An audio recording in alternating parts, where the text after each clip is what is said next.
Mencekam, Hamas luncurkan roket balas serangan militer Israel. Rasain lu.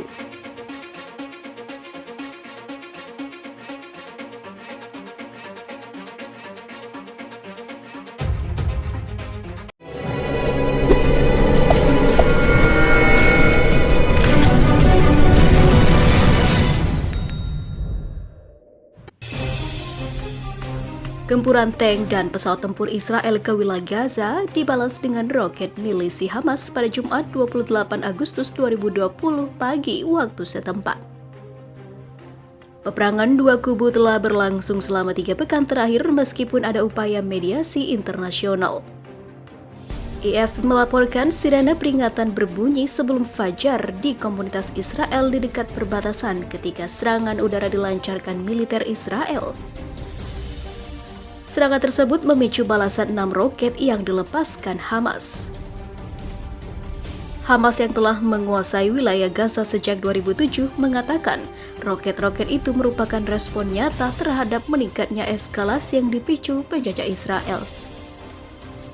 Dalam 3 pekan terakhir, jet tempur maupun tank-tank Israel terus-menerus melepaskan artileri serta serangan udara ke lokasi yang diduga sebagai fasilitas militer milik Hamas.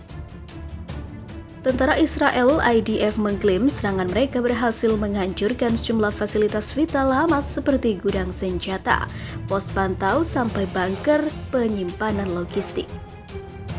Israel mengatakan serangkaian serangan tersebut sebagai aksi balasan terhadap provokasi Hamas yang mengirimkan balon-balon berisi peledak ke wilayah Israel serta memicu kerusuhan di dekat perbatasan.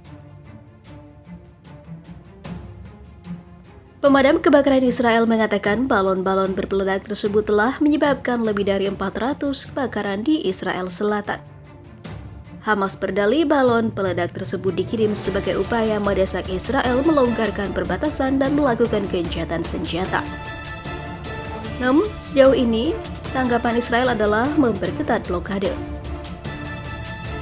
Dampak dari pengetatan oleh Israel memaksa nelayan Palestina di Gaza tak bisa melaut. Barang-barang yang melintasi perbatasan sangat dibatasi, bahkan penyetopan suplai bahan bakar menyebabkan satu-satunya pembangkit listrik di Gaza berhenti beroperasi. Gencatan senjata antara Hamas dan Israel sebenarnya tengah dimediasi oleh delegasi asal Mesir. Namun demikian, delegasi itu masih belum menemukan formula yang tepat meredakan ketegangan di perbatasan Israel-Palestina. Pekan ini, delegasi Qatar Mohammed El-Emadi mengirimkan bantuan sebesar 30 juta dolar Amerika Serikat atau setara 439 miliar rupiah ke wilayah tersebut sebelum mengadakan pembicaraan dengan pejabat Israel di Tel Aviv. Sumber yang dekat dengan delegasi Qatar mengatakan Israel telah memberitahu Emadi bahwa mereka bersedia melanjutkan pengiriman bahan bakar untuk pembangkit listrik serta melonggarkan blokade jika serangan balon berpeledak dihentikan.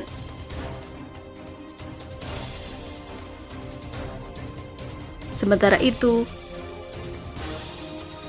tentara Israel mengatakan pesawat tempur dan tank Israel menyerang fasilitas Hamas di Gaza pada Kamis 28 Agustus 2020. Serangan Israel dibalas para milisi dengan menembakkan setengah lusin roket ke arah Israel Selatan. Aksi saling serang ini terjadi ketika mediator PBB atau penengah sedang bekerja untuk menenangkan di sepanjang perbatasan Gaza dan Israel tersebut. Dilansir dari Reuters, tidak ada laporan korban dari kedua sisi. Militer Israel mengatakan pihaknya menghantam infrastruktur bawah tanah dan pos militer milik Hamas. Serangan tentara Israel itu dimaksudkan sebagai tanggapan atas balon helium yang diluncurkan ke lahan pertanian Israel Selatan pada Senin 24 Agustus 2020 lalu. Hamas kemudian menembakkan 6 roket ke arah Israel serta menarik putaran kedua serangan Israel, kata tentara Israel. Juru bicara militer Israel mengatakan dia tidak memiliki informasi di mana roket Gaza mendarat tetapi tidak ada satupun yang disambut oleh sistem Iron Dome-nya. Hamas telah mencoba menekan Israel untuk meredakan blokade atas Gaza dan memungkinkan lebih banyak investasi seperti dengan membiarkan Palestina meluncurkan lusinan balon helium yang membawa bahan bakar ke wilayah Israel Selatan dalam beberapa pekan terakhir. Para mediator PBB Mesir dan Qatar telah bekerja untuk memulihkan ketenangan Utusan Qatar Muhammad Al-Emadi berada di Gaza sejak Selasa kemarin dan mengadakan pembicaraan dengan para pemimpin Hamas.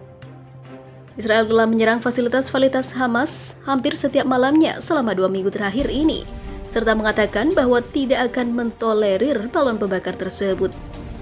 Dengan intensitas ketegangan yang tinggi, Israel telah menutup satu-satunya penyeberangan komersialnya dengan Gaza, melarang akses laut dan menghentikan impor bahan bakar ke jalur pantai. Penghentian impor bahan bakar mengakibatkan pembangkit listrik satu-satunya di Gaza tutup pada minggu lalu. Pejabat kesehatan telah menyerukan keprihatinan bahwa penutupan pembangkit listrik dapat memperburuk situasi Gaza yang diserang pandemi COVID-19. Di sisi lain, Iran, Rusia, dan Turki kutuk serangan Israel dan pencurian minyak Suriah. Ketiga negara bersatu melawan Zionis. Rusia, Iran, dan Turki merilis pernyataan bersama pada Selasa 25 Agustus lalu yang menegaskan kembali komitmen mereka terhadap kedaulatan, kemerdekaan, persatuan, dan integritas teritorial Republik Arab Suriah. Sambil mengkritik Israel dan Amerika Serikat atas kegiatan ilegalnya di negara itu. Dalam pernyataannya, ketiga pihak mengutuk berlanjutnya serangan militer Israel di Suriah yang melanggar hukum internasional dan juga hukum humaniter internasional, dan mengatakan bahwa serangan semacam itu merusak kedaulatan Suriah dan negara-negara tetangga, serta membahayakan stabilitas dan keamanan di kawasan secara keseluruhan. Israel telah mengakui melakukan ratusan serangan udara terhadap sasaran di dalam Suriah dalam beberapa tahun terakhir. Damaskus telah berulang kali mengutuk serangan itu, menyebutnya ilegal dan menegaskan bahwa negara memiliki hak berdaulat untuk memutuskan secara independen negara mana yang dapat menempatkan pasukan atau peralatan di tanahnya. Lebanon, yang wilayah udaranya kadang-kadang digunakan Israel untuk serangan Suriah, juga mengutuk tindakan Tel Aviv itu. Selain itu juga tentang perampokan minyak Suriah. Dalam pernyataan bersama, Rusia, Iran, dan Turki juga menyatakan penentangan mereka terhadap pencurian dan transfer pendapatan minyak yang seharusnya menjadi milik Republik Arab Suriah. Dalam konteks ini, mereka mengutuk kesepakatan minyak ilegal antara perusahaan berlisensi Amerika Serikat dan entitas tidak sah sebagai bagian dari agenda separatisnya. Tambah pernyataan itu, yang merujuk pada aktivitas penyelundupan minyak Amerika Serikat Kurdi di timur Laut Suriah. Pemerintah Trump secara terbuka mengkonfirmasi rencana Washington untuk mengambil minyak Suriah dan mencegah ladang minyak jatuh ke tangan atau pemerintah Suriah. Damaskus yang sangat membutuhkan pendapatan untuk membangun kembali negara itu menuduh Amerika Serikat secara terbuka mencuri sumber minyaknya.